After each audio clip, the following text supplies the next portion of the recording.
మీ అందరికీ గణతంత్ర దినోత్సవ శుభాకాంక్షలు. అందరికీ వందనాలు, శుభాలు, దీవెనలు. దేవుని అతి శ్రేష్టమైన నామంలో మనమంతా కూడా ఈ సమయంలో తన సన్నిధిని సమకూర్చబడ్డాము. ప్రార్థన చేశాం దేశం కొరకు. భారమెత్తి ప్రార్థన చేసిన వారు ఒకసారి గట్టిగా అల్లు చెప్పండి.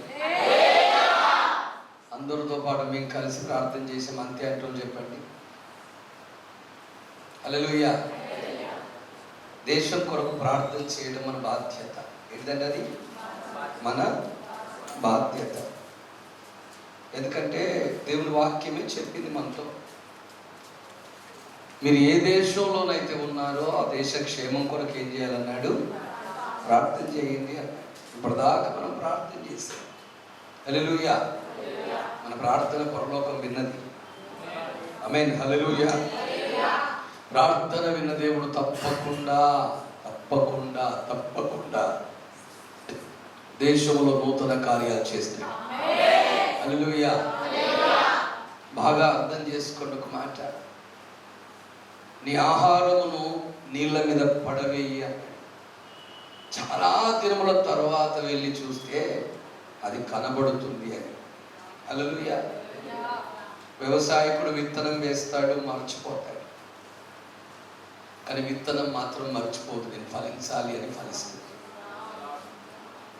వ్యవసాయకుడు విత్తనం వేసి ఏం చేస్తాడండి? మర్చిపోతాడు, హాయిగా వస్తాడు, ఇంట్లో నిద్రపోతాడు. కానీ విత్తనం నిద్రపోదు. భూమిలో పడ్డ విత్తనం ఏం చేయదు? నిద్రపోదు. 24 గంటల్లో దానిలో ఏ కార్యం జరగాల్సి ఉందో అదంతా జరుగుతా జరుగుతా జరుగుతా జరుగుతా జరుగుతా ఉంటుంది.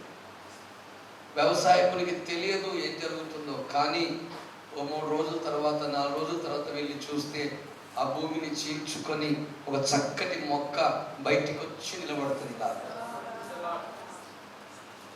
వాస్తవంగా మొక్కను చూసినప్పుడు తన కష్టాన్ని, శ్రమను మర్చిపోతాయి. అలాగనే సంగమా, మనం ప్రార్థన ఫలాన్ని చూడబోతున్నాం. ఇప్పటి ప్రార్థనలు కేవలము విత్తనాలు మాత్రమే. ఏంటి అండి? కేవలము విత్తనాలు మాత్రమే. ఈ విత్తనాలు భూమిలో నాట్యాము, ఫలం దేవుడు మనకి ఇవ్వబోతున్నాడు. స్తోత్రం. ఇది కొంత సమయం, సాధ్యమైనంత తక్కువ సమయం చెప్తాను, ఎక్కువ సమయం చెప్పను. మీరు సాధ్యమైనంత త్వరగా దేవుని మాటలు వినుటకు ఏం చేయాలి? ప్రయాసపడాలి, బైబిల్ తెరవాలి, నాతో పాటు పరుగెత్తుకొని రావాలి. పేతురు రాసిన మొదటి పత్రిక, పేతురు మొదటి పత్రిక 2వ అధ్యాయంలో 21 నుండి కొన్ని మాటలు చదువుతారండి. బాధపడి మీరు తన అడుగు జాడల యందు నడుచుకున్నట్లు మీకు మాదిరి ఉంచిపోయెను. ఆయన పాపము చేయలేదు, ఆయన నోట ఏ కపటమును కనబడలేదు, ఆయన దూషింపబడి బదులు దూషింపలేదు, ఆయన శ్రమ పెట్టబడి బెదిరింపక దేవునికి అప్పగించుకొనెను. ప్రార్థన చేసుకుందాం. ప్రేమగల మా తండ్రి, మహాగణుడా, ఈ మాటలు మా వినికిల్లో ఆశీర్వదించి నాతో, మాతో, మా అందరితో మాట్లాడి ఈ పరలోక స్వరాన్ని వినిపించాయి. మంచి దేవుడా, మాట్లాడే దేవుడా, నీ స్వరాన్ని నీ సన్నిధిని కూర్చున్న యవన బిడ్డలకు వినిపించి వారి పట్ల మీ చిత్తము, ఉద్దేశము బయలుపరచి బలపరచుమని యేసు నామములో అడుగుచున్నాను తండ్రి. ఆమేన్. మంచిది బిడ్డలారా, ప్రభువైన యేసు క్రీస్తుల వారు శరీరధారిగా ఈ లోకానికి దిగి వచ్చి 30 సంవత్సరాలు తల్లిదండ్రుల స్వాధీనములో ఉండి 31వ సంవత్సరంలో అడుగు పెడుతున్నప్పుడు సేవను ప్రారంభించాడు. స్తోత్రం. హల్లెలూయా. 31వ సంవత్సరంలో అడుగు పెడుతున్నప్పుడు తను ఏం చేశాడు? సేవని ప్రారంభించాడు. 3.5 సంవత్సరాలు పరలోకపు తండ్రి సేవ చేసి 3.5 సంవత్సరాల చివరిలో ప్రాణం పెట్టి రక్తమును కార్చి కల్వారి శిలువలో 3 మ్రేకుల మీద మరణించి సమాధి చేయబడ్డాడు. ఆ తర్వాత సమాధిని గెలిచి తిరిగి లేచి 40 దినములు శిష్యులు కనబడి అనేక గుర్తులు వారికి చూపించి వారందరూ చూస్తుండగా ఏ రీతిగా పరలోకం నుంచి దిగి వచ్చాడో ఆ రీతిగా పరలోకానికి వెళ్ళిపోయాడు. హల్లెలూయా, హల్లెలూయా. పరలోకానికి ఆయన ఏం చేశాడట? వెళ్ళిపోయాడు. ఇక్కడ గమనించినట్లయితే యేసు ప్రభు ఈ భూమి మీద బ్రతికిన మొత్తము కాలం ఎంత? మొత్తము కాలం ఎంత చెప్పాలి? గట్టిగా చెప్పండి. 33.5 సంవత్సరాలు. అందులో 30 సంవత్సరాలు ఎక్కడ ఉన్నాడు? తల్లిదండ్రుల మాట వింటూ ఇంట్లో ఉన్నాడు. 3.5 సంవత్సరాలు మాత్రమే సేవ చేశాడు, కానీ ప్రపంచాన్ని తల్లకిందులు చేశాడు. అది హల్లెలూయా. ఎంతకాలం సేవ చేశాడు? 40 years ఇండస్ట్రీ, 20 years ఇండస్ట్రీ లేదా ఆయనకి. ఇండస్ట్రీ రికార్డ్స్ అట్లా లేవు ఆయన రికార్డ్ ఎంత? ఓన్లీ 3.5 years అంతే. ఎంత? కానీ భూమిని తల్లకిందులు చేశాడు. కానీ భూమిని ఏం చేసాడు? తల్లకిందులు చేశాడు. అందుకే ఇక్కడ రాయబడిన మాట ఏంటంటే, క్రీస్తు మీ కొరకు బాధపడి మీరు తన అడుగు జాడల యందు నడుచుకున్నట్లుగా మీకు మాదిరి ఉంచిపోయాను. ఈరోజు అందరికంటే కూడా మనకు మాదిరి ప్రభువైన యేసుక్రీస్తు జీవితము. చెప్పండి ఒకసారి హల్లెలూయా. యవనస్తులందరూ మాదిరిగా గురిగా కలిగి ఉండాల్సిన ప్రత్యేకమైన ఆ విషయం ఏంటిదంటే యేసుక్రీస్తుల వారి జీవితం. ఏ జీవితం అండి? యేసుక్రీస్తుల వారి జీవితం. ప్రభువైన యేసుక్రీస్తుల వారి జీవితాన్ని అట మాదిరిగా కలిగి ఉండాలి మనమందరము కూడా. స్తోత్రం చెప్పండి, హల్లెలూయా. ఆయన జీవితమే మనకు మాదిరి. ఏంటంట? ఎందుకంటే యేసు ప్రభువుల వారు ఒక మానవుడు ఎలా బ్రతకాల్లో బ్రతికి చూపించాడు ఈ భూమి మీద. ఒక మానవుడు ఎలా బ్రతకాల్లో బ్రతికి చూపించాడు. బ్రతికి చూపించాడు. ఎలా? బోధించి చూపించలా. మాటలకి అర్థం కావాలి బాగా. బోధించి చూపించలా.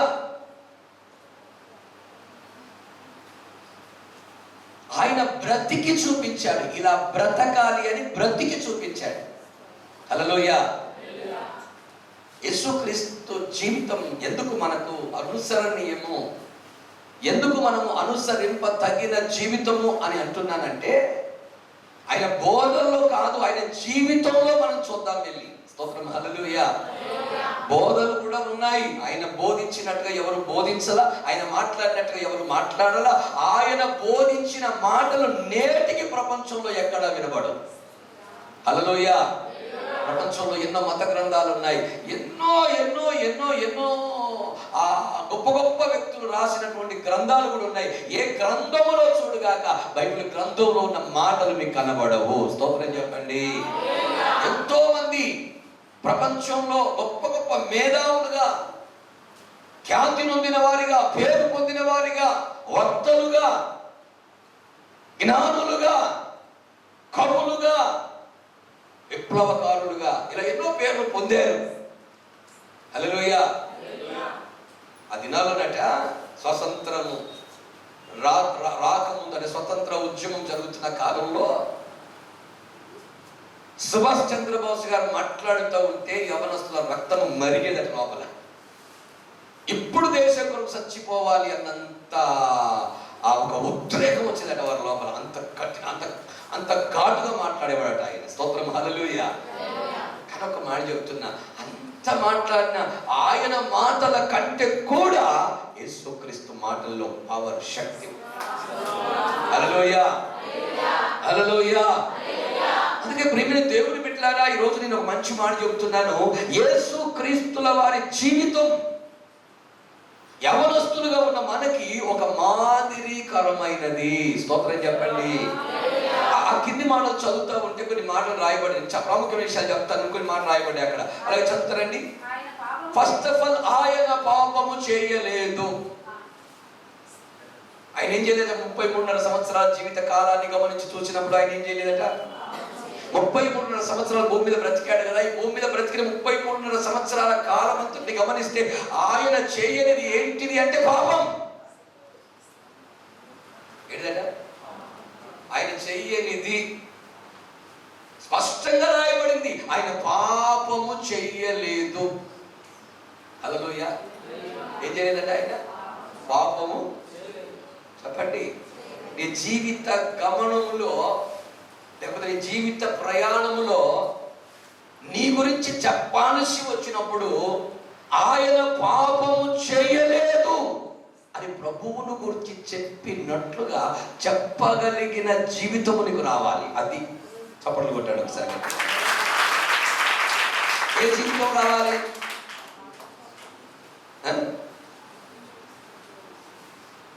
ఏ జీవితం కావాలి? ఎలాంటి జీవితం కావాలి? ఇప్పటికీ ప్రపంచం, ఆయన జీవించింది 33 సంవత్సరాలు, ప్రపంచానికి తెలిసేటట్లుగా బాహాటంగా జీవించింది 3.5 సంవత్సరాలు. ఆ 3.5 సంవత్సరాల జీవితంలో ఆయన మీద నిందలు మోపాలని, రాళ్ళు వేయాలని, తప్పులు వెదకాలని ఎన్ని ప్రయత్నాలు, ఎన్ని శోధనలు, ఎన్ని పరిశోధనలు, ఎంతమంది బయలుదేరి యేసయ్య జీవించిన ఆ ప్రాంతాలకు వెళ్ళి పురాతనమైన సంగతులను, ఆ దినాల్లో జరిగిన సంఘటనలు, ఆ కాలంలో ఉన్న సంఘటనలు ఎన్ని తవ్వి తవ్వి తవ్వి పరిశోధనలు చేసినా, ఎన్ని గ్రంథాలు వెతికినా, ఎన్ని గ్రంథాలు చదివినా యేసయ్యలో పాపము ఉన్నట్టుగా ఎక్కడ ఎవరు నిరూపించలేకపోయారు. హల్లెలూయా. ఒక్క మాటలో చెప్పాలంటే యేసయ్య జీవితం మీద జరిగినన్ని పరిశోధనలు ఈ భూమి మీద ఎవరి జీవితం మీద జరగాల. ఇది గుర్తుపెట్టుకోండి, ఇది గుర్తుపెట్టుకోండి. యేసయ్య జీవితం మీద జరిగినన్ని పరిశోధనలు, హల్లెలూయా, ఎవరి జీవితం మీద జరగల.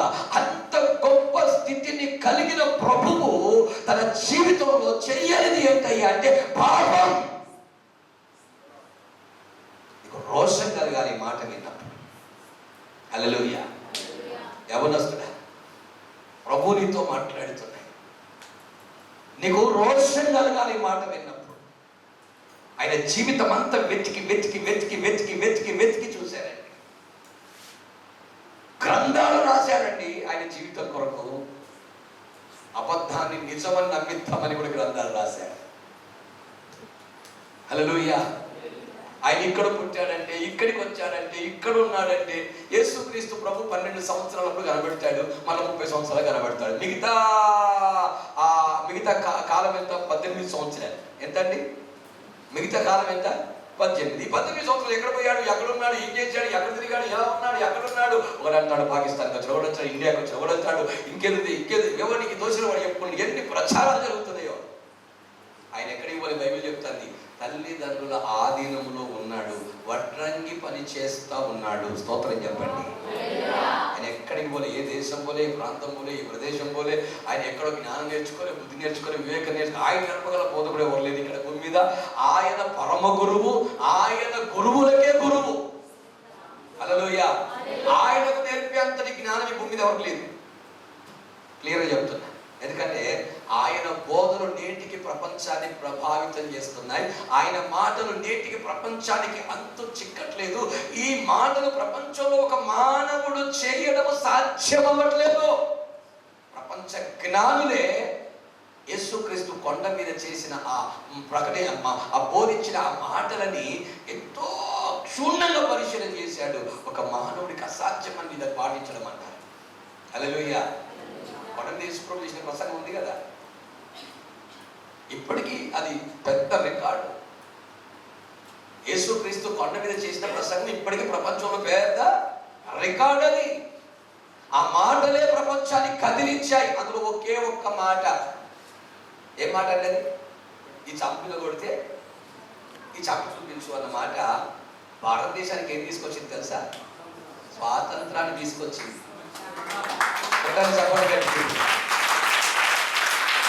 ఒక్క మాటే. ఎన్ని మాటలు? ఒక్క మాటే. ఒకే ఒక్క మాట. ఒకే ఒక్క మాట. భారతదేశానికి స్వాతంత్రాన్ని సంపాదించింది. హల్లెలూయా. నేను ధైర్యంగా, గర్వంగా, అతిశయంతో ఈ భారతదేశంలో తలెత్తుకొని చెబుతున్న మాట ఇది. నా ప్రభువు అందించిన ఒక్క మాట నా దేశానికి స్వేచ్ఛను ప్రసాదించింది. హల్లెలూయా, హల్లెలూయా. మహాత్మా గాంధీ గారే చెప్పారు ఈ మాట, నేను చెప్పట్లా. నేను చెప్తే తప్పనుకోవచ్చు, ఆయన చెప్పాడు. ఈ మాటలు నన్ను చాలా కదిలించాయి, ఈ మాటలు నన్ను చాలా వెలిగించాయి, ఈ మాటలు నన్ను ప్రభావితం చేశాయి అని. అందుకే మహాత్మా గారు అంటారు, నేను క్రైస్తవులను ఇష్టపడను కానీ క్రీస్తుని ఇష్టపడతానంటాడు. క్రీస్తు బోధనని ఇష్టపడతాను. ఎందుకు? క్రైస్తవులు దొంగలు. హల్లెలూయా. వీళ్ళకు క్రీస్తు బోధ పట్ల క్రైస్తవ్యం పట్టింది. క్రీస్తు బోధ పట్టాలా, క్రైస్తవ్యం పట్టాలా? మనకు ఏది పట్టాలి? అది ఇమిడది లోపల, అది లోపల ఇమిడాల. బోధ ఇమిడితే, బోధ నరనరాల్లో జీర్ణించుకుపోతే అది వేరుగా ఉంటుంది జీవితం, అది వేరుగా ఉంటుంది ప్రవర్తన, అది వేరుగా ఉంటుంది మాట, అది వేరుగా ఉంటుంది నడత, అది వేరుగా ఉంటుంది. నువ్వు వేరుగా కనబడతావు ప్రపంచానికి. క్రైస్తవులు అని చెప్పుకుని సరిపోదు. హల్లెలూయా. అందుకనే ఈరోజు ఒక మంచి మాట చెప్తున్నాను. యేసు క్రీస్తు ప్రభువుల వారట తన జీవితంలో చెయ్యని మొదటి పని ఏంటంటే పాపం. ఈ జీవితంలో చెయ్యని మొదటి పని ఏమై ఉండాలి? చెప్పు, ధైర్యంగా చేయొచ్చు, చెప్పగలవా? నేను పాపము చెయ్యను. చెయ్యాల్సిన అవకాశం వచ్చినా చెయ్యను. చెయ్యాల్సిన అవకాశం నాకు వచ్చినా నేను, చెప్పండి, పాపం అంటే ఏంటో తెలుసా? యేసుక్రీస్తు బోధలో పాపం ఏంటో చెప్పండి. మీరు ఎవరైనా చెప్పగలరా?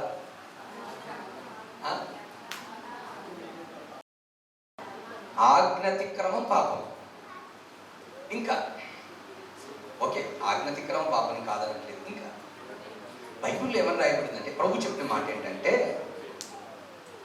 వ్యభిచారాన్ని మీరు పాపం అంటున్నారు కదా, నేను చెప్తాను వినండి. ఒక వ్యక్తిని మోహపు చూపుతో చూస్తే అప్పుడే హృదయమందు పాపము చేసిన వారమట.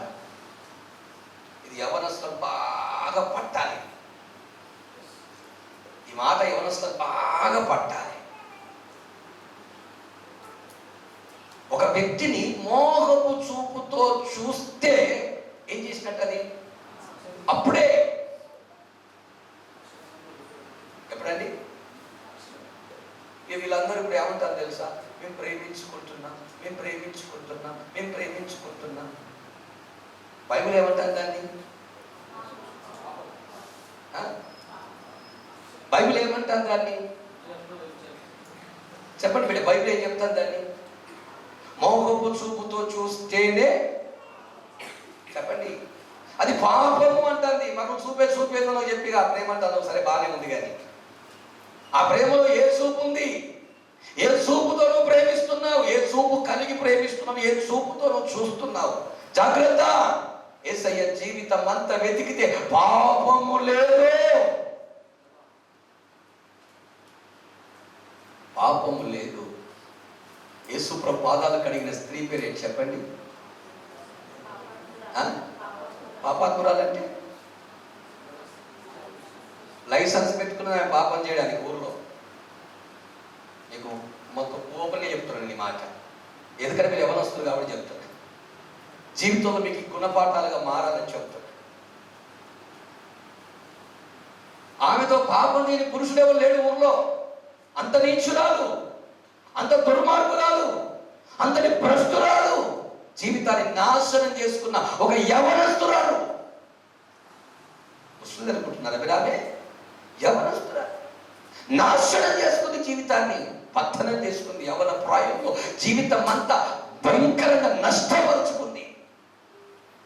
అట్లాంటి ఆమె యేసు ప్రభు పాదాలు కడుగుతా ఉంది. వచ్చి ఆయన పాదాలను తాకి, పాదాలను ముద్దు పెట్టుకుంటూ చూసే వాళ్ళందరూ చాలా, ఎవరు ఏ రకంగా ఊహించుకోవాలి ఆ రకంగా ఊహించుకుంటున్నారండి.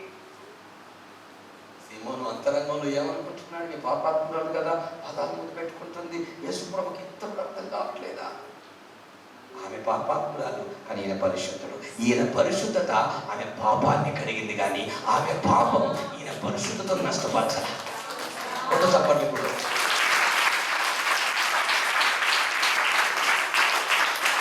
ఈయన పరిశుద్ధత ఆమె పాపాన్ని కడిగింది, కానీ ఆమె పాపం ఈయన పరిశుద్ధత ఏం చేయాల?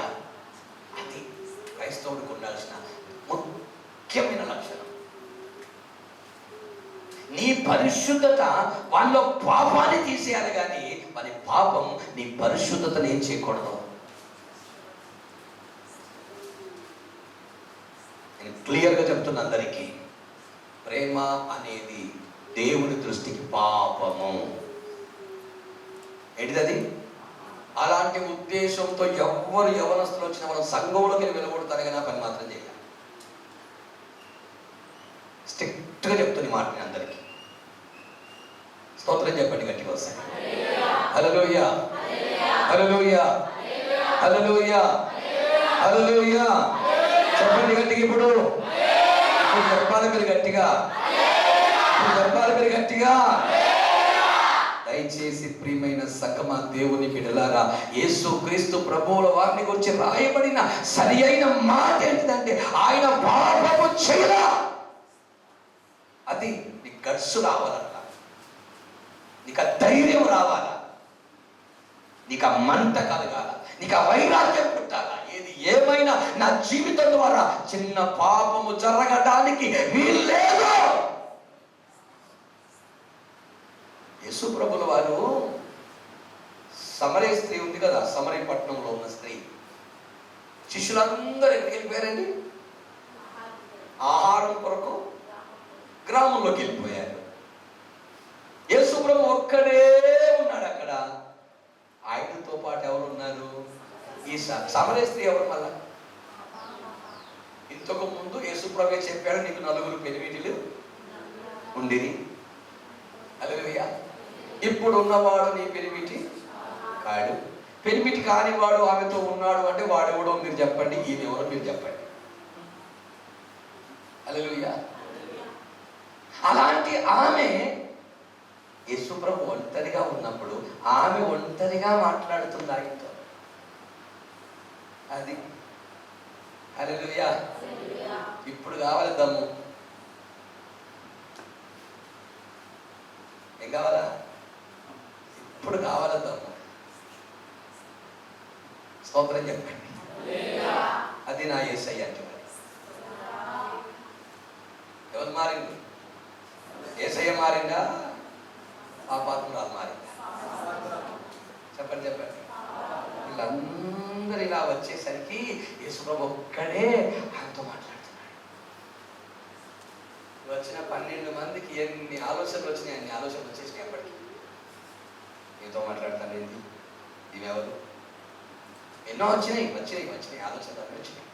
తర్వాత ఈ స్త్రీ కడవక్కడ విడిచిపెట్టి గ్రామంలోకి పరిగెత్తి, నేను చేసినవన్నీ నాతో చెప్పిన ఈయన క్రీస్తు కాడా అని ప్రకటించి గ్రామాన్నంతా తన వెంట తీసుకొని యేసు ప్రభు దగ్గరికి నడిపించింది.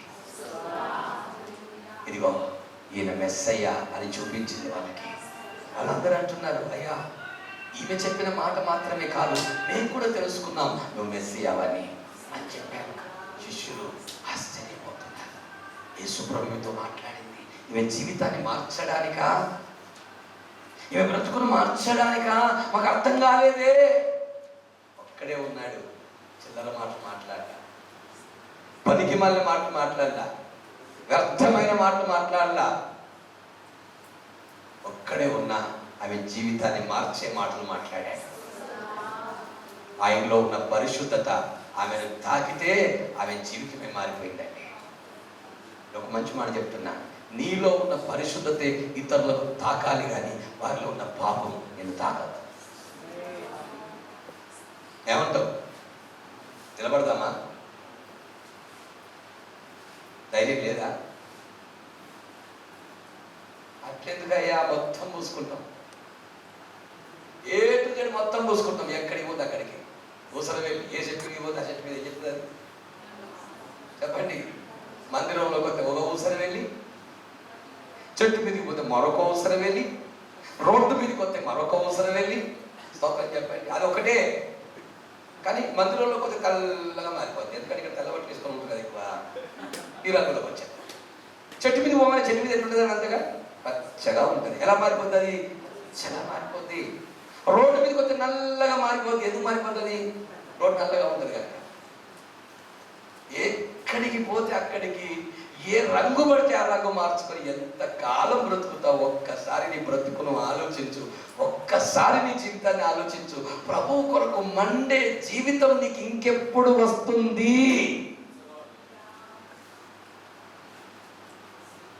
బ్రతికితే ప్రభువు కొరకు ఒక మంచి బ్రతుకుదా.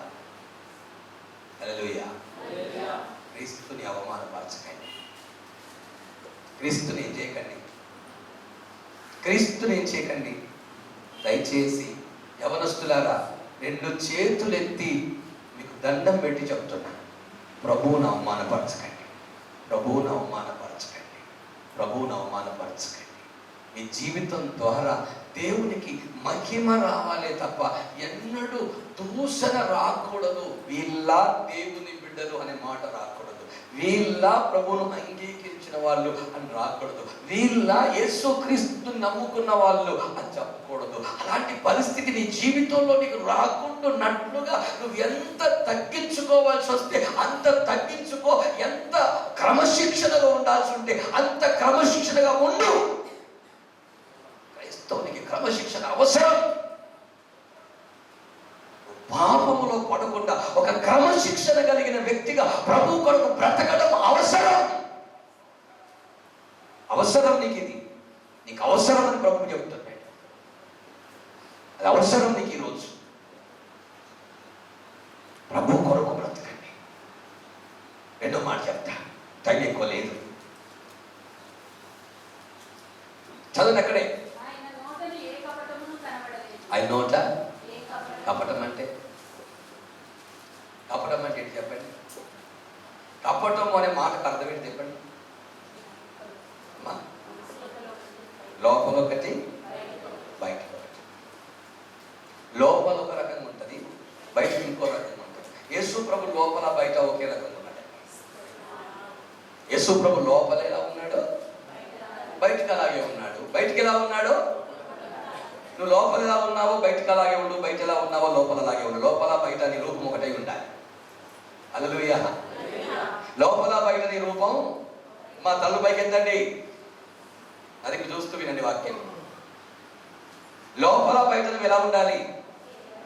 ఒకే విధంగా ఉండాలి. లోపల ఒకటి, బయటకు ఒకటి. హల్లెలూయా. అది సరైన జీవితం కాదు. మన ప్రభు మనకు మాదిరి ఉంచిపోయాడు. నేను ఇక్కడ చెప్పాలంటే, నేను ఏది మీతో చెప్పాలని భావించానో ప్రభు నా హృదయంలోకి తీసుకొని వస్తూ ఉన్నాడు. దాంట్లోకి ఇంకా వెళ్ళడం లేదు. కొద్ది మాటలే చెప్తాను పై. హల్లెలూయా.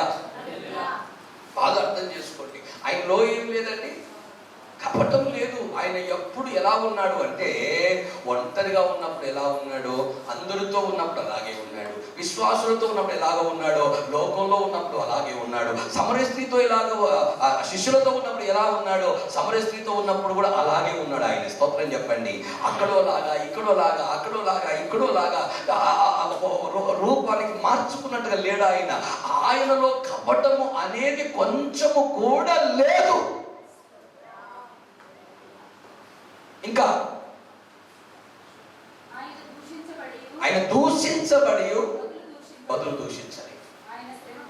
ఆయన శ్రమ పడ్డబడి బెదిరింపక న్యాయముగా తీర్పు తీర్చు దేవునికి తను అప్పగించుకున్నాడు. సరిపోద్ది. మరి ఏమని రాయబడుతుంది? ఆయన బదులు పై మాట అది దూషింపబడి బదులు దూషింపలేదట. ఏం చేయలేదట? దూషింపబడి బదులు దూషించాల. ఆ మాట చాలా ఇంపార్టెంట్. ఆయన దూషించబడ్డాడు ఈ భూమి మీద ఉన్నప్పుడు, కానీ ఎవరిని ఏం చేయలేదండి. తిరిగి మరలా దూషించినట్టుగా, నేను దూషించిన వారిని మీద నీకు ద్వేషం ఉండదు. ఏమున్నదండి చెప్పండి? ఎవరి మీద ద్వేషము?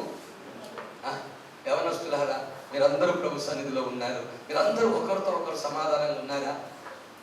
ఎవరి మీద మీరు కోపం కానీ ద్వేషం కానీ తెలియని అసూయ కానీ, ఏంటిది తెలియని అసూయ కానీ తెలియని కోపం కానీ తెలియని ద్వేషం కానీ తెలియని ఒకలాంటి వారి పట్ల ఒక ఏక్యమైన భావం కానీ, వారితో నేను కలవలేను, మింగిల్ కాలేను, వారితో ఉండలేను, వారితో నాకు కలవదు, వారితో నాకు గిట్టదు, వారితో నాకు పొసగదు ఉన్నాయి ఇట్లాంటి ఏమైనా? హల్లెలూయా. మనమందరము ఏక మనస్సు ఏకాత్మను కలిగి ఉండాలి. ఎందుకంటే ప్రభు ఒక్కడే, బాప్తిస్మం ఒక్కటే, ఆత్మ ఒక్కడే. మనం ఒక్కడే ప్రభువును కలిగి ఉన్నాము, ఒక్కటే బాప్తిస్మం పొందుకున్నాము, ఒక్కటే ఆత్మను సేవిస్తున్నాము. ఇప్పుడు అందరం కలిసి మనం పొందిన ఆత్మ ఒకటా అనేకమా? ఒక్కటే. ఒక ఆత్మ కలిగిన నీవు, ఒక్కటే బాప్తిస్మం పొందిన నీవు, ఒక్కటే ప్రభువుని ఆరాధిస్తున్న నీవు ఒక్కటిగా ఎందుకు ఉండలేకపోతున్నావు? హల్లెలూయా. బలవంతులు, మీ మధ్యలో వైరుధ్యాలు ఉంటే దేవుని రాజ్యం కట్టబడదు. సీమోను, పేతురు, ఆంద్రేయ, యాకోబు, ఇలా 12 మంది ఉన్నారే యవనస్తులు. వీళ్ళందరూ నేను గొప్ప అంటే నేను గొప్ప, నేను గొప్ప అంటే నేను గొప్ప, నేను గొప్ప అంటే నేను గొప్ప. ఎవరి గొప్పవాడు చూసుకునే ప్రయత్నం చేస్తూనే ఉన్నాడు. ఎవరి గొప్పవాడు చూసుకునే ప్రయత్నం చేస్తూనే ఉన్నారు. ఎవరు గొప్ప? అసలు ఎవరు గొప్ప కాదు, యేసయ్య గొప్ప. ఆమె చెప్పండి, చెప్పండి గట్టిగా. ఎవరు గొప్ప అండి? ఎవరు గొప్ప? గొప్ప ఏ గొప్ప ఉన్నది మనకి ఏమున్నది? గొప్పతనం ఏమి లేదు. ఈ మట్టిని తీసుకుపోయి భూమిలో పెట్టి 2 నెలలకు తెలిసి చూడండి, మీ గొప్పతనం అర్థమైంది. ఈ శరీరాన్ని తీసుకుపోయి భూమిలో పాతి పెట్టి 2 months తర్వాత చూడండి, మీ గొప్పతనం అర్థమైంది. లేకపోతే కట్టెల మీద పెట్టి కాల్చి 2-3 గంటల తర్వాత చూడండి, మీ గొప్పతనం అర్థమైంది. ఏముంటుంది గొప్పతనం? ఏంటి మన గొప్పతనం? ఏం లేదు, బూడిదే, మట్టే, అది మన గొప్పతనం. ఈ మట్టి కొరకు ఇంత గొప్పతనం ఎందుకు మరి? ఏమున్నది గొప్ప గొప్ప గొప్ప చెప్పుకోవడానికి? ఏముంది చెప్పుకోవడానికి? ఆయనే అన్నాడు, చెప్పుకోవాల్సి వస్తే అతిశయం ఎన్ని ఉన్నాయో పౌలు గారికి, కానీ వాటన్నింటి పెంటతో సమానంగా అంతే. చాలా ఉన్నాయి చెప్పుకోవాల్సి వస్తే నాకు, కానీ చెప్పుకోవడానికి నాకు ఇష్టం లేదు. నాకేమి లాభమో అవి నష్టంగా ఎంచుకున్నా, పెంటతో సమానంగా ఎంచుకున్నా అన్నాడు. పెంటలాగా ఎంచుకున్నాడు. అది కావాలి క్రైస్తవ్యానికి, అది కావాలి యవన సమాజానికి, అది కావాలి, ఆ వైరాగ్యం రావాలి సంఘానికి. హల్లెలూయా. మరొక మాట ఏం తెలుసా? న్యాయముగా తీర్పు తీర్చు దేవునికి తన్ను తాను ఏం చేసిందట? అప్పగించుకున్నాడు. మంచి అయినా చెడైనా. హల్లెలూయా. మంచి అయినా చెడైనా ఏం చేసిన? ఆ మాట మొత్తం చదవండి మరొకసారి. మంచిగా మొత్తం అది బెదిరింపక న్యాయముగా తీర్పు తీర్చు దేవునికి తన్ను తాను ఏం చేశాడట? అది దేవునికి అప్పగించుకున్నాడు. ఆయన్ని చక్కగా తీసుకుపోయి ఏం చేసాడు? యూదా ఇస్కరియోతు అప్పగించడానికి పక్కనే ఉన్నా. నిన్న మొన్నటి వరకు ఆయన బోధ విని ఆహా ఓహో అనుకున్న వారు ఉన్నా, ఆయన పంచిన రొట్టెలు తిని చేపలు తిని అబ్బా ఎంత గొప్ప అద్భుతం అన్నవారు ఉన్నా, ఆయన బోధ విని తరించిన వారు ఉన్నా, ఆయన వారెవ్వరి వైపు చూడక న్యాయముగా తీర్పు తీర్చు దేవునికి తన్ను తాను అప్పగించుకున్నాడు. అంతే. అది కావాలి జీవితంలో. అప్పగించుకోండి యేసయ్యకి. మిమ్మల్ని మీరు ఏం చేయండి? అప్పగించుకోండి. మిమ్మల్ని మీరు యేసయ్యకి అలా ఉన్న బలంగా అప్పగించుకొని మీ జీవితాన్ని మాది కాదు, నాది కాదు, ఏం జరిగినా జరిగింది అని ఈ జీవితాన్ని అలా దేవుని చేతుల్లో పెట్టండి. దేవుడు మిమ్మల్ని వాడుకొనుగాక. మీరు వాడబడే ప్రయత్నం చేస్తే ఏం కాదు, కానీ దేవుడు వాడుకునే ప్రయత్నం చేయాలి. దేవుడు వాడుకుంటే అది వేరే ఉంటుంది, మీరు వాడబడితే అది వేరే ఉంటుంది. హల్లెలూయా. మీ అంతలో మీరు కుతూహలంతో అర్థాలతో పాడవాడండి, వస్తాయి. ఏముండదు అందులో. ఏం పాడదామనుకుంటూ ఏమో పాడతావు. కానీ ఒక్కసారి దేవుని అభిషేకం నీ మీదకి రాని నువ్వు పాడుతూ ఉంటే దేవుని మహిమ దిగుతావు. ఆరాటం కాదు, దేవుడు వాడుకోవాలని. వాడుకోవాలంటే అంటే ఎట్టి పరిస్థితికైనా అప్పగించుకునే బిడ్డలుగా మారాలి. మనం ఏం కావాలా? అది ఊరికనే జరిగే పని కాదు. హల్లెలూయా. అది ఊరికనే జరిగే పని కాదు. నేను ట్రైనింగ్కి వెళ్ళిన తర్వాత వాక్యం చెప్పడానికి నాకు దాదాపుగా సంవత్సరం టైం పట్టింది. నేను ఇంటికాడ ఉన్నప్పుడు పెద్ద పెద్ద ప్రసంగాలు చేసిన విశ్వాసం ఉన్నప్పుడు ఉపవాస ప్రార్థనలో గంటన్నర వాక్యం చెప్పేది. ఎప్పుడది? మీలాగా విశ్వాసం ఉన్నప్పుడు. ఆ వివాహం కూడా కాలే అప్పుడు. 2 గంటలు రాత్రి లేచిపోయేవాడిని. ఉపవాస ప్రార్థన ఉన్నదంటే ఎక్కడో బాయికడ మోటార్లు పంపులు చూసుకొని స్నానం చేసి పరుగెత్తుకొని పోయి 4 గంటలకు ఆ ఇంటి వాళ్ళని లేపి చేరి ప్రార్థనలో కూర్చునేవాడిని. 7 గంటల దాకా 8 గంటల దాకా లేవకుండా ప్రార్థన చేసేవాడిని. హల్లెలూయా. ప్రార్థన చేయడానికి, ప్రార్థన చేయడానికి ఆ కాలంలో ఎక్కువ మంది ఉండకపోయింది. ప్రార్థన తెలియదు ఎవరికి. ఇక మోకాలు వేసినప్పుడు 4 గంటలు 5 గంటలు కొట్టేది, పోతూనే ఉండేది. ప్రార్థనకి ఆగకపోయింది. గలగల మొత్తుకుంటూ గలగల మొత్తుకుంటే ఉండేది. ఎప్పటికీ అయ్యా అయ్యా అయ్యా ఈ గ్రామాన్ని, దేశాన్ని, ప్రాంతాన్ని, ప్రజలని, కుటుంబాలను ఒక్కొక్కరిని ఎత్తిపడి చేద్దామంటే గంటలు అర్థం కాకపోయేదండి. గంటలు గంటలు గంటలు గంటలు ప్రార్థన చేసి. హల్లెలూయా. ట్రైనింగ్కి వచ్చిన తర్వాత నాకంటే కూడా వాక్యము కనీస ఓనమాలతో కూడా చెప్పలేని వాళ్ళు వాక్యం చెప్తా ఉంటే నేను కూర్చునేది. హల్లెలూయా. చాలాసార్లు నా మనసులో అనుకునేవాడిని, ఈ సమయం నాకు ఇంత ఎట్లుండో అనుకునేవాడిని. హల్లెలూయా. కానీ ఒక్కరోజు కూడా నేను ఏం చేయలేదు తెలుసా? నేను పాట పాడతానయ్యా, నేను వాక్యం చెప్తానయ్యా, నాకు అవకాశం ఇవ్వి. ఒక్కరోజు అంటే సంవత్సరంన్నరలో ప్రభువుకు అలాగే అప్పగించుకొని కూర్చున్నా కానీ ఒక్కరోజు కూడా నాకు వాక్యం చెప్పే అవకాశం ఇవ్వండి అని అనలా. ఒకే ఒకసారి ఫస్ట్ టైం పాస్టర్ గారు పల్లగుట్టలు తీసుకెళ్ళాడు నన్ను. అందరం వెళ్ళారు. ఆ దినం ఏం జరిగిందో తెలియదు కానీ వాక్యం చెప్పే వాళ్ళందరూ రెగ్యులర్గా చెప్తారు. వాళ్ళు ఎప్పుడు పాస్టర్ గారు ముందు 1 గంట 2 గంట వాళ్ళు వాక్యం చెప్తారు. తర్వాత వాళ్ళు పాస్టర్ గారు తీసుకొని చెప్పేవాడు. కానీ ఆ రోజు ఎవరు మరి ఏమన్నారో తెలియదు కానీ ఆ రోజు ఎవరు ముందుకు రాలా, చెప్పలా, ఏం జరగలా. నన్ను అడిగారు, నువ్వేం చెప్తావా అని. హల్లెలూయా. ఏం సైలెంట్ కూర్చున్నా. వాళ్ళందరూ ఉన్నారు కదా, నేను తొందరపడాలని. మళ్ళీ ఏమన్నాడు, బాబు చేసి వాక్యం చెప్పండి. నమ్మండి, ఆ రోజు 25 నిమిషాలు వాక్యం చెప్పంతే. ఆ తర్వాత ఎక్కడికి పోయినా పాస్టర్ గారు ఏం చెప్పాడు తెలుసా? ఫస్ట్ వీళ్ళతో వాక్యం చెప్పించు, నెక్స్ట్ నువ్వు వాక్యం చెప్పాలి. హల్లెలూయా. ఫస్ట్ వీళ్ళతో వాక్యం చెప్పించు, తర్వాత నువ్వు వాక్యం చెప్పు. నువ్వు ఎప్పుడు ముందు వాక్యం చెప్పు వాళ్ళకంటే ముందు. హల్లెలూయా. నాకేం అర్థం కాదా? ఒకరోజు వాక్యం ఉడుస్తున్నా, బండి తుడిచి ముందున్న వాకిలి ఉడుస్తూ ఉంటే దగ్గరికి వచ్చి భుజం మీద చేయి పెట్టి బాగా ప్రార్థన చేయి, దేవుడు నిన్ను వాడుకుంటాడు అన్నాడు.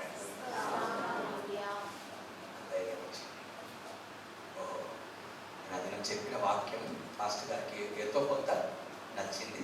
అందుకే నన్ను చెప్పమన్నాడు ఇంకోసారి. ఆ ప్రార్థన చేసుకొని దేవుడు వాడుకుంటాడు అన్నాడు. హల్లెలూయా. ఇంకో మాట చెప్తా. వాక్యం చెప్పాను కదా, పాస్టర్ గారు మెచ్చుకున్నారు కదా, తెల్లారి చెన్నైపోయి ఏదో చేసేది ఏం లేదు. మళ్ళీ గదే ఊడవాలి, గదే తొడవాలి, గదే కడగాలి, గదే ఉతకాలి. హల్లెలూయా. అప్పగించుకోండి. ఏం చేయండి? ఏసేకి ఏం చేయండి? ఏది జరిగినా నీ చేతుల్లో ఉంటా. అది అప్పగించుకోవడం. ఏది జరిగినా, తీర్పు అనుకూలంగా వచ్చినా వ్యతిరేకంగా వచ్చినా, హల్లెలూయా, తీర్పు అనుకూలంగా వచ్చినా, పాస్టర్ గారు నీ మీద విరుచుకుపడిన తిట్టిన ముఖం పట్టుకోండి. ఏం చేయాలి?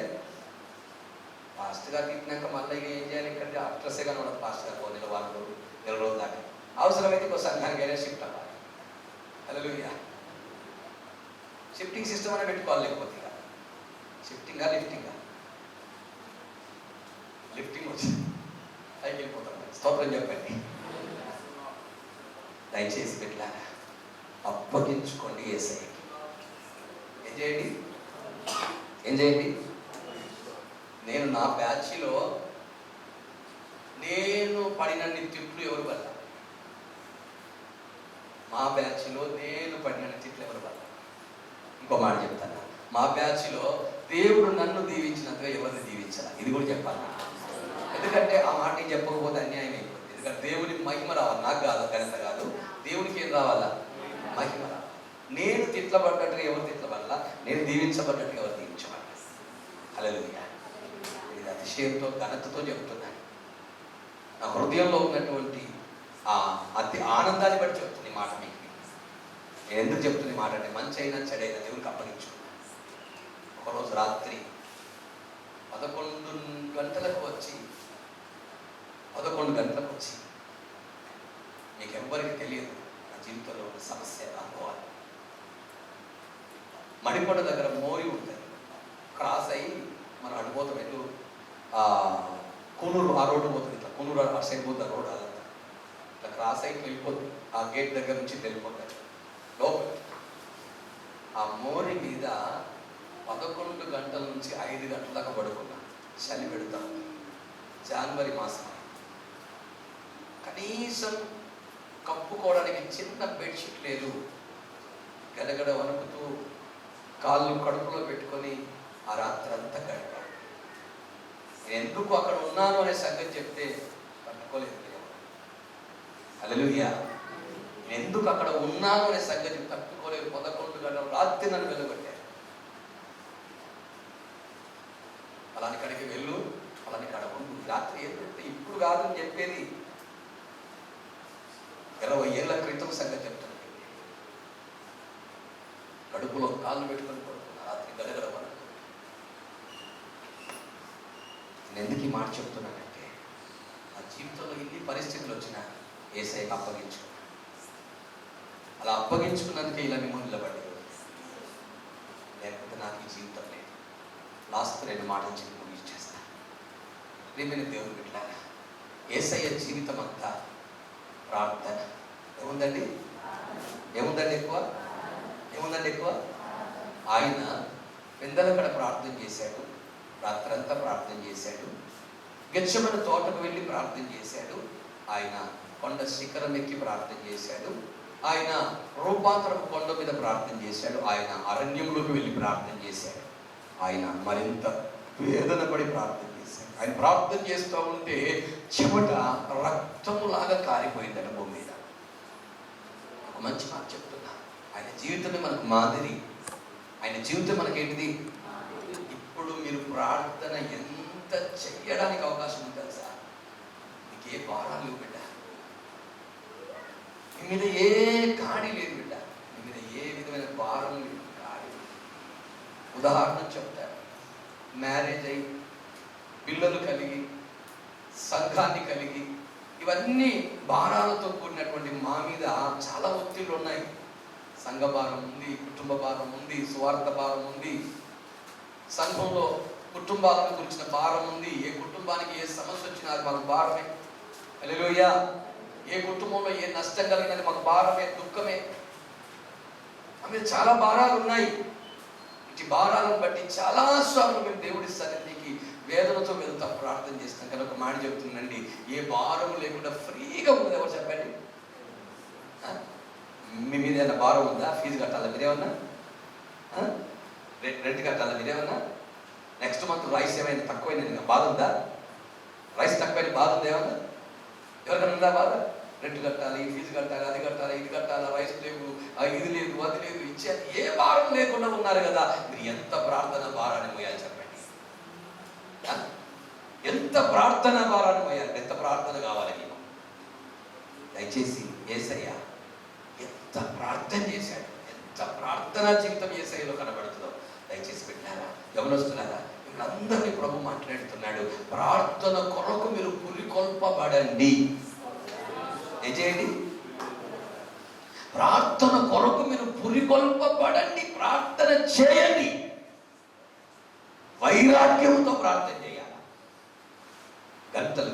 గంటలు తరబడి ప్రార్థన చేయగల మనస్సు రావాలి సంఘానికి, యవన బిడ్డలకి. మోకరించడం అంటే సంఘాన్ని, సేవకులని, దేశాన్ని, పరిస్థితులని అన్నింటినీ జ్ఞాపకం చేసుకుని ఒక్కొక్క అంశం గంటలు మోకాలు వేసి ప్రార్థన చేయాలి. ఈ ప్రార్థన జీవితం ఇతరులకు ఒక ఆదర్శంగా మారాలా, ఇతరులకు ఏది పురికొల్పేదిగా మారిపోవాలి నీ ప్రార్థన జీవితం. హల్లెలూయా. అలాంటి ప్రార్థన జీవితం దేవుడు మీకు ప్రసాదించును గాక. అలాంటి ప్రార్థన జీవితంతో మీరు మండించబడుదురు గాక. యేసుక్రీస్తు ప్రార్థన అంత బలముగా చేశాడు కనుకనే ఆయన అంత బలముగా ఈ లోకంలో జీవించగలిగాడు. మీరు ప్రార్థన చేస్తే పడిపోరు. First point.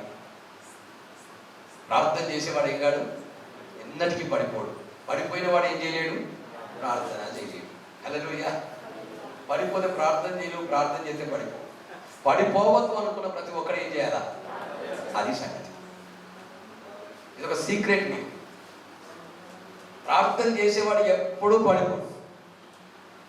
నువ్వు ప్రార్థన చేయి, నువ్వు పడిపోతే ప్రార్థన చేయి. హల్లెలూయా. లాస్ట్ మాట చెప్పి వీళ్ళు పంపిస్తాను. ఇంకా 4 గంటలకు క్లోజ్ చేస్తాను. మ్యాక్సిమం క్లోజ్ చేస్తాను. ఎందుకంటే చాలా విషయాలు చెప్పాల్సి ఉన్నాయి, కానీ వాటిని విస్తారం కాకుండా అలా చిన్న పాయింట్స్ చెప్తున్నాను మీకు. యేసుక్రీస్తు ప్రభువుల వారి సమరయ స్త్రీతో మాట్లాడిన సందర్భంలో శిష్యులు గ్రామంలోకి వెళ్ళారు. గ్రామంలో ఉన్న శిష్యులు ఆహారాన్ని తీసుకొని యేసు ప్రభు దగ్గరికి వచ్చారు. యేసు ప్రభుకు ఆహారం ఇవ్వబోతా ఉంటే యేసు ప్రభు ఆహారాన్ని ఏం చేశాడు, తీసుకున్నాడా, నిరాకరించాడా? నిరాకరించారు. అప్పుడు వాళ్ళు ఏమనుకున్నారు, ఈయనకి ఎవరైనా ఆహారం తెచ్చి ఉండవచ్చు, తిని ఉండవచ్చు అనుకున్నారు. అప్పుడు యేసు ప్రభు ఏమన్నాడు చెప్పండి, ఏమన్నాడు యేసు ప్రభు? ఆ మాట చదవండి కాకపోతే. యోహాను సువార్త 4వ అధ్యాయంలో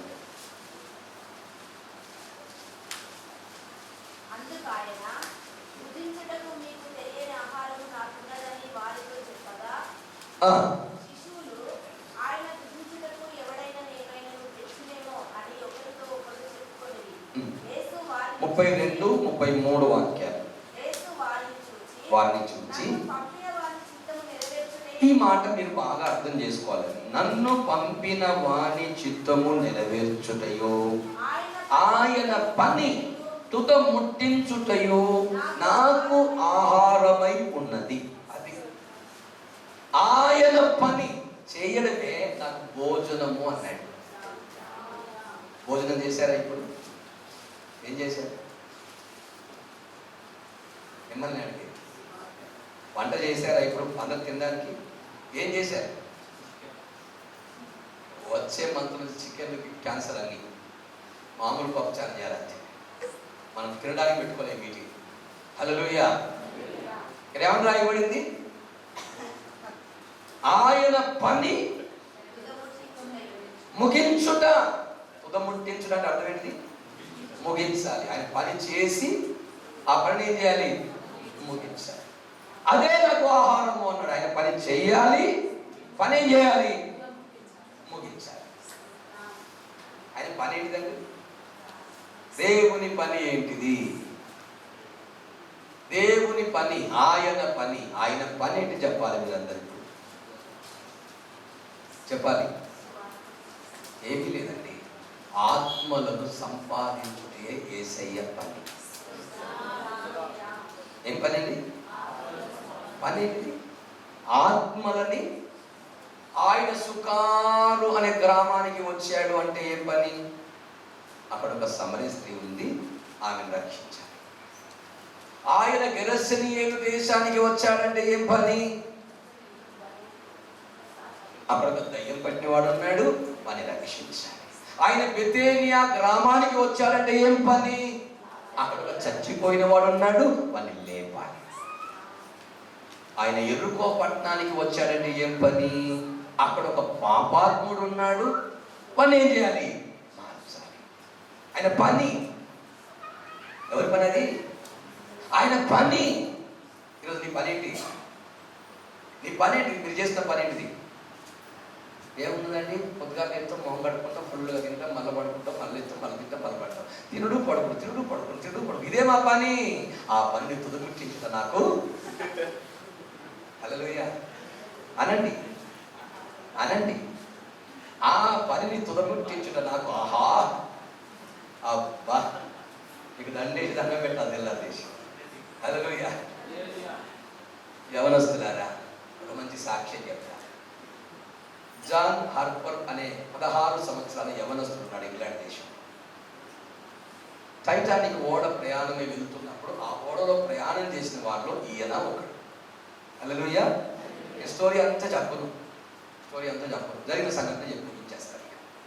జాన్ హార్పర్ అనే వ్యక్తి యవనస్తుడు, 16 సంవత్సరాల ప్రాయంలో ప్రభువును అంగీకరించి సేవకు వచ్చిన వాడు. సేవకు రావడానికి వయస్సు అడ్డము కాదు.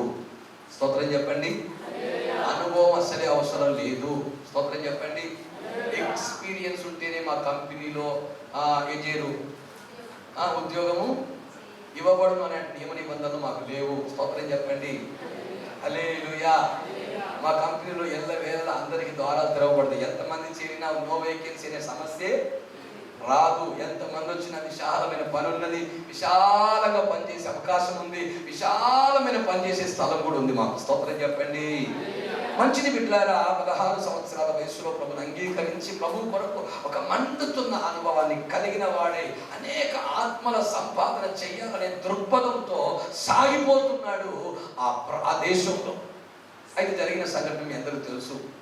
ఈ టైటానిక్ ఓడను తయారు చేసి ఆ ఓడను ట్రయల్ రన్ అంటే ఒకసారి ఫస్ట్ ట్రిప్ తీసుకెళ్తారు. దాంట్లో చాలా మంది ప్రయాణం చేయడం ఉత్సుకత చూపి చాలా మంది వెళ్తున్నారు అక్కడికి సంతోషించడానికి, ఎంజాయ్ చేయడానికి, ఆ ప్రయాణాన్ని ఆస్వాదించడానికి, ఆ ప్రయాణంలో నూతన అనుభూతులు పొందడానికి. లేకపోతే టైటానిక్ అనే మహా ఓడలో మొట్టమొదటి ప్రయాణం చేసింది మేమే అని రికార్డులో వాళ్ళ పేరు రాయించడం ఎవరి ప్రయత్నాలు వాళ్ళవి. మరి దేవుడి చిత్తం ఏంటో, దేవుడి ఉద్దేశం ఏంటో తెలియదు. కానీ జాన్ హార్పర్కి నడిపింపునిచ్చాడు దేవుడు. నువ్వు కూడా ఆ టైటానిక్ ఓడలో ప్రయాణం చేయాలి. ఈయన అనుకున్నాడు మనసులో, దేశమంతా పాడైపోతుందిగా ఓడతో నాకేం పని. హల్లెలూయా. దేశమంతా పాడైపోతుండేది, ఓడతో నాకేం పని అనుకున్నాడు. కానీ దేవుడు ఏం చేస్తున్నాడు, వెళ్ళాలి అని చెప్పాడు. దేవుడి మాటకు నడిపింపుకు లోబడి టికెట్ తీసుకొని తాను కూడా అందరితో పాటుగా ప్రయాణం చేయడానికి ఓడ ఎక్కాడు. ఆ ఓడలో ఉన్న వారందరూ ఎందుకు ఎక్కారా ఓడ? ఆనందంగా, విలాసంగా, సంతోషంగా గడపడానికి. భార్యాభర్తలు, ప్రేమికులు, వీళ్ళు వాళ్ళు, పనికి మనులు, పనికి అందరూ ఎక్కిలారు. ఆదివారం వచ్చింది, అదొక బోర్డు పెట్టి, ఈ దినం తెర్రాస్ మీద ఆరాధన జరుగుతుంది, ఆసక్తి కలిగిన వారు ఆరాధనలో పాల్గొనవచ్చు అని చెప్పారు. ఎవరు రాలా, కొద్దిమంది వచ్చారు. ఆరాధన జరిగింది, అయిపోయింది, ఓడ వెళ్ళిపోతుంది. జరిగిన సంగతి మీకు తెలుసు. ఓడ బ్రద్దలైంది, ఓడ మునిగిపోబోతుంది. స్తోత్రం చెప్పండి. ఓడ బ్రద్దలైంది, ఓడ మునిగిపోబోతుంది. చాలా మంది కేకలేస్తున్నారు, రక్షించండి, రక్షించండి, రక్షించండి, రక్షించండి, మమ్మల్ని రక్షించండి. ఎవరు రక్షిస్తారు అక్కడ? ఎవరున్నారు రక్షించడానికి? ఎవడు వస్తారో సముద్రంలో రక్షించడానికి? కేకలేస్తున్నారు, అరుస్తున్నారు, ఎన్నో చేస్తున్నారు. అందరూ రక్షించండి, రక్షించండి, రక్షించండి అని అరుస్తూ ఉంటే ఈ జాన్ హార్పర్ మాత్రం ఏమని కేకలేస్తున్నాడు తెలుసా? ఇదే అనుకూల సమయం, నేడే రక్షణ దినం. ఈ రోజైన యేసుని నమ్మకంగా ఉన్నట్లయితే నరకానికి వెళ్ళిపోతావో ఏమో. యేసుని అంగీకరించు, మారు మనసు పొందు, పరలోక స్వాస్థ్యమునకు దొరుకుతుంది, దేవుని రాజ్యములో స్థానము దొరుకుతుంది. ఇప్పుడు నీవు చచ్చిపోతే దేవుని రాజ్యములో ఉంటావు. నీ పాపాలు ఒప్పుకో, మారు మనసు పొందు, పశ్చాత్తాపపడు అని కేకలేస్తున్నాడు. ఈయన కూడా చచ్చిపోతాడండి, ఈయన కూడా మునిగిపోతాడండి, ఈయన కూడా మునిగిపోతాడు, ఈయన కూడా చచ్చిపోతాడు, ఈయన కూడా అందరితో పాటు ప్రమాదంలో ఉన్నాడు, అపాయంలో ఉన్నాడు. కానీ ఆశ అనేది కొంతమందినైనా పరలోకం తీసుకొని వెళ్ళాలని వెళ్తున్నాడు. ఏది మంట, ఈ తృష్ణ, ఈ తపన ఈరోజు నీకు ఏది? అప్పటి వరకు కొంతమంది సినిమా డాన్స్ పెట్టుకున్నారు, కొంతమంది దాన్ని ఏమంటారండి డీజిల్ పెట్టుకుని ఎగురుతూ ఉన్నారు, కొంతమంది ఇంకేదో ఏదో చేస్తున్నారు, కొంతమంది ఇంకేదో కార్యాల్లో మునిగిపోయారు, సినిమాల్లో ఎక్కడక్కడ మునిగిపోయారు. జాతర మాత్రం అది ఏమీ పట్టించుకోవట్లేదు. నన్ను దేవుడు తీసుకొచ్చిన ఉద్దేశం ఒకటే, చంపడానికి కాదు, ఇక్కడ కొన్ని ఆత్మల్ని దేవుని కొరకు సంపాదించడానికి. హల్లెలూయా. కొన్ని ఆత్మల్ని దేవుని కొరకు సంపాదించి దేవుని రాజ్యంలో నిలబెట్టడానికి నా ఆశ అదే. నా ప్రభువును నడిపించినందుకు నేను ఆ పని చెయ్యాలి అని తాను చచ్చిపోతున్న సంగతిని పట్టించుకోలేదు.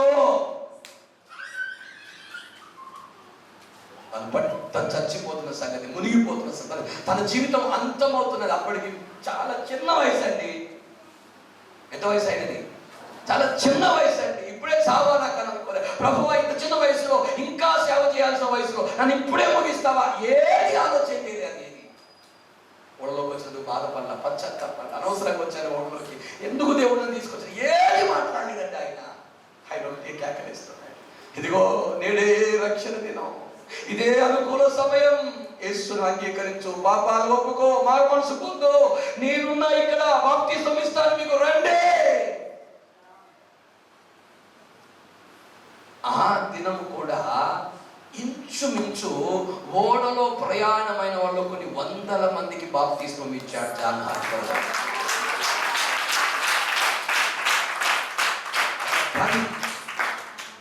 నీకు నియమించిన ఆయన పనేంటి తెలుసా? ఆత్మల సంపాదన. అది కాక మరొకటేది లేదు.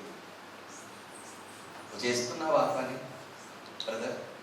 నువ్వు వెళ్తున్న కాలేజీలు కానీ, నువ్వు వెళ్తున్న స్థలంలో కానీ ఎంతమంది నశించిపోతున్నారు, ఎంతమంది పాడైపోతున్నారు, ఎంతమంది చెడిపోతున్నారు, ఎంతమంది లోకంలో ఉన్నారు, ఎంతమంది పాపంలో ఉన్నారు, ప్రేమ అనే వ్యామోహంలో మునిగి ఎంతమంది ఆత్మహత్య చేసుకుంటారు. ఎవరిస్తారు మీరు చెప్పండి. మన వరంగల్లో జరిగిన సంఘటనలు లేవా? ఆ అమ్మాయిని ప్రేమించట్లేదని కూడా యాసిడ్ పోస్తే, ఇలాంటి ఎన్ని సంఘటనలు జరుగుతున్నాయి. ప్రేమించిన అమ్మాయిని పెళ్లి వేరే వ్యక్తిని పెళ్లి చేసుకుంటుందని కొంతమంది ఉరిపోసుకొని చచ్చిపోయారు. ఆ మధ్య కాలంలో పట్టాల కింద పడి చచ్చిపోయారు. ఇక్కడ ఎంతమంది లేరు. మన వరంగల్లో నేను చెప్పేది, ఆ పని ఎవరి మీద ఉంది? ఆ బాధ్యత ఎవరి మీద ఉంది? ఆ పని ఎవరు చేయాలి? ఆ బాధ్యత ఎవరిది? ఈరోజు నేను చచ్చిపోతున్నాను అనే సంగతి హార్పర్కు జ్ఞాపకం రాలేదు, కానీ అనేకులు నరకం పోతున్నారే అని బాధపడుతున్నాడు ఆయన. ఎంతమందికి ఆ భారం ఉంది ఈరోజు? నిజంగా భారం ఉంటే కన్నీళ్ళతో మోకరించండి, కన్నీళ్ళతో మోకరించండి. ఈరోజైనా నా ప్రభు పని నేను చేస్తాను అని ఒక తీర్మానంలోకి ఒక్కరినైనా రక్షిస్తాను, ఒక్కరినన్నా రక్షిస్తాను. నేను నా మూలంగా ఒక్కరినన్నా రక్షిస్తాను. ఒక్క వ్యక్తినన్నా ప్రభు దగ్గరికి తీసుకొని వస్తాను. ఒక్క వ్యక్తినన్నా నా ప్రభు దగ్గర తీసుకొని వస్తాను. ఒక్కరినైనా రక్షిస్తాను. చేయండి ప్రార్థన, కన్నీళ్ళతో ప్రార్థన చేయండి, కన్నీళ్ళతో ప్రార్థన చేయండి. దయచేసి ప్రార్థన చేయండి, దయచేసి ప్రార్థన చేయండి. కన్నీళ్ళతో ప్రార్థన చేయండి. ఇప్పుడు కూడా నువ్వు ప్రార్థన చేయకపోతే నీ జీవితంలో నువ్వు చేస్తున్న పెద్ద పొరపాటు అవుతుందేమో, తప్పు అవుతుందేమో నువ్వు చేసి. ఇప్పుడు కూడా నీ కన్నీళ్ళు రాకపోతే, భారం రాకపోతే, ప్రార్థన రాకపోతే, ఇప్పుడు కూడా నువ్వు దేవుని సన్నిధిలో పశ్చాత్తాపడకపోతే, ఇంతకాలం గడిపిన వ్యర్థమైన జీవితాన్ని బట్టి నువ్వు ఇప్పుడైనా మారు మనసు పొందకపోతే, ఇప్పుడైనా ప్రభు పని కొరకు పురికొల్పబడకపోతే, దయచేసి తమ్ముడు ప్రభునితో మాట్లాడుతున్నాడు. నీ చెల్లి ప్రభునితో మాట్లాడుతున్నాడమ్మా. రా నా ప్రభు సన్నిధికి, కన్నీళ్ళతో మొరపెట్టు ప్రార్థన చేయి. అయ్యా ఇప్పుడైనా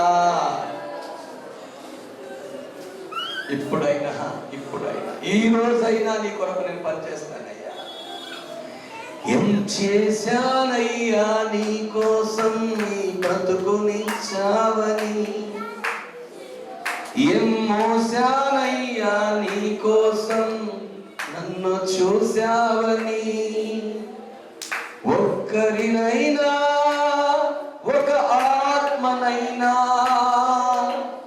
విడిపించానా, నీకై రక్షించానా, ఒక్కరినైనా ఒక ఆత్మనైనా విడిపించానా, నీకై రక్షించానా, ఏం చేశానయ్యా నీ కోసం.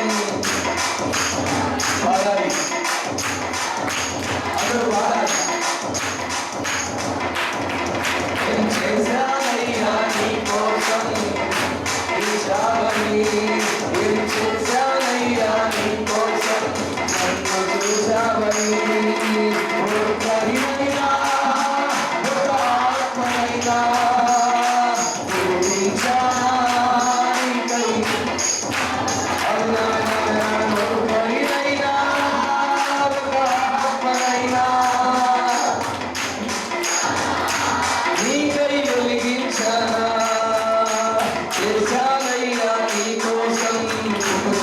చావని చూశానయ్యా నీ కోసం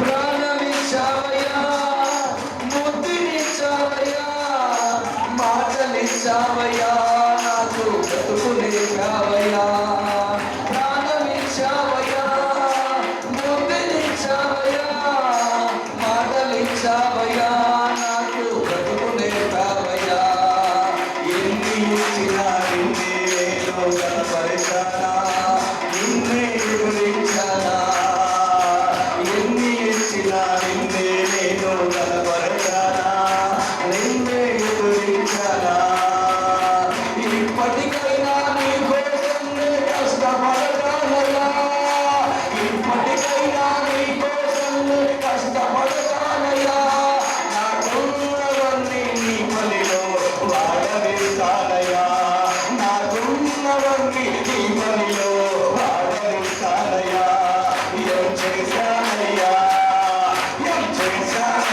నీ కోసం నీ బ్రతుకునిచ్చావని ఏం మోసానయ్యా నీ కోసం నన్ను చూసావని ఏం చేశానయ్యా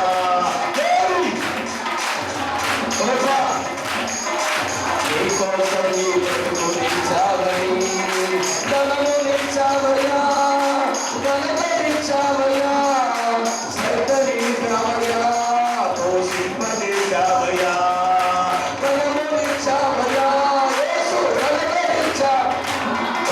శ్రద్ధనిచ్చావయ్యా పోషింపనిచ్చావయ్యా ఎన్ని ఇచ్చినా నీకై నేను ఖర్చయ్యానా నా కడుపు నింపుకున్నానా ఎన్ని ఇచ్చినా నీకై నేను ఖర్చయ్యానా నా కడుపు నింపుకున్నానా ఇప్పటికైనా నీ కోసం కష్టపడతానయ్యా ఇప్పటికైనా నీ కోసం కష్టపడతానయ్యా ఇప్పటికైనా నీ కోసం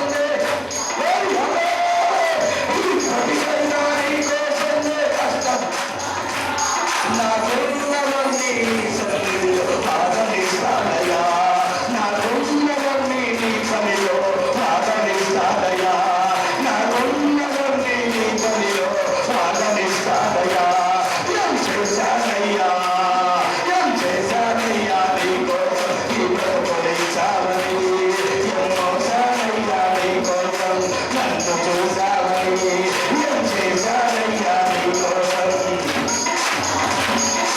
చేశానయ్యా నీ కోసం నన్ను చూసావని ఇల్లునిచ్చావయ్యా వాహనమునిచ్చావయ్యా భాగ్యమిచ్చావయ్యా నాకు సుఖమునిచ్చావయ్యా ఇల్లునిచ్చావయ్యా వాహనమునిచ్చావయ్యా భాగ్యమిచ్చావయ్యా నాకు సుఖమునిచ్చావయ్యా ఎన్ని ఇచ్చినా నీకై నేను కష్టించానా సోమునైపోయానా ఎన్ని ఇచ్చినా నీకై నేను కష్టించానా సోమునైపోయానా ఎన్ని ఇచ్చినా నీకై నేను ఖర్చయ్యానా ఎన్ని ఎదురించానా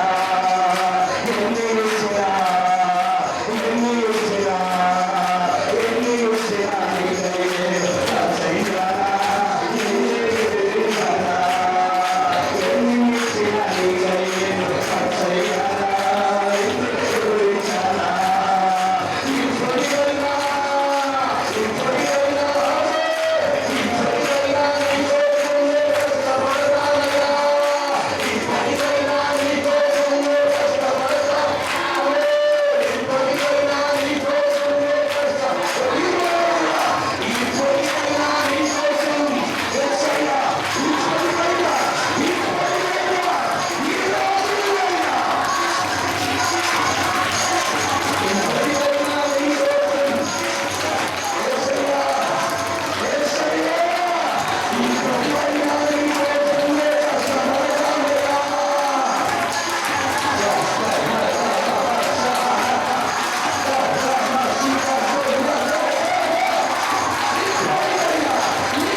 ఇప్పటికైనా నీ కోసం నే కష్టపడతానయ్యా, నాకున్నవన్నీ నీ పనిలోనే వాడనిస్తానయ్యా, నాకున్నవన్నీ నీ పనిలోనే వాడనిస్తానయ్యా, నాకున్నంత నీ పనిలో వాడనిస్తాను. ఇప్పటికైనా కష్టపడతాను. ఇంతకాలం సోమరినైపోయాను, ఇంతకాలం ప్రభువా నా కొరకు నేను బ్రతికానయ్యా, ఇంతకాలం నా జీవితమే నాకు సర్వం అనుకున్నానయ్యా, నా ఇష్టాలే నాకు సమస్తం అనుకున్నానయ్యా, నాకున్నవి నాకే అనుకున్నానయ్యా, నా జీవితం, నా ఇష్టం, నా బ్రతుకు, నా కుటుంబం, నేను నేను నా చదువుని బ్రతికానయ్యా. కానీ ఈ రోజు నీ కొరకు బ్రతుకుతానయ్యా, కష్టపడతానయ్యా, ఎంతైనా కష్టపడతానయ్యా. పాపం చేయ దేవా, నీ సన్నిధిలో నీకు అప్పగించుకుంటాను, ప్రార్థన చేస్తాను, నీ పని చేస్తాను. ఒక్క ఆత్మనైనా నీ కొరకు నేను సంపాదించాను, ఒక్క ఆత్మనైనా నీ కొరకు నేను సంపాదించాను. నీ పని చేసే కృప దయచేయాలి. చేతులెత్తండి, అప్పగించుకోండి. ఒక్కరినైనా నీ కొరకు నేను సంపాదించాలయ్యా,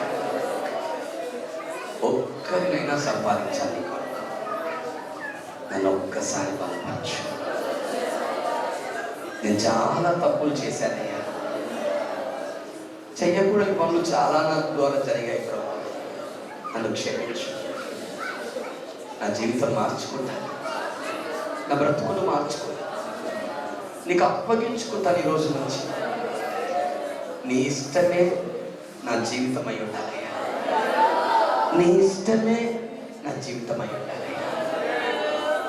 నేను ప్రార్థిస్తానయ్యా, నీ పని చేస్తానయ్యా, నీ పని చేస్తాను, నేను పని చేస్తాను, నీ పని చేస్తాను. నన్ను బలపరచు, నన్ను బలపరచు. ప్రార్థన చేసుకో. ప్రభు నీ హృదయాన్ని చూస్తున్నాడు బిడ్డ.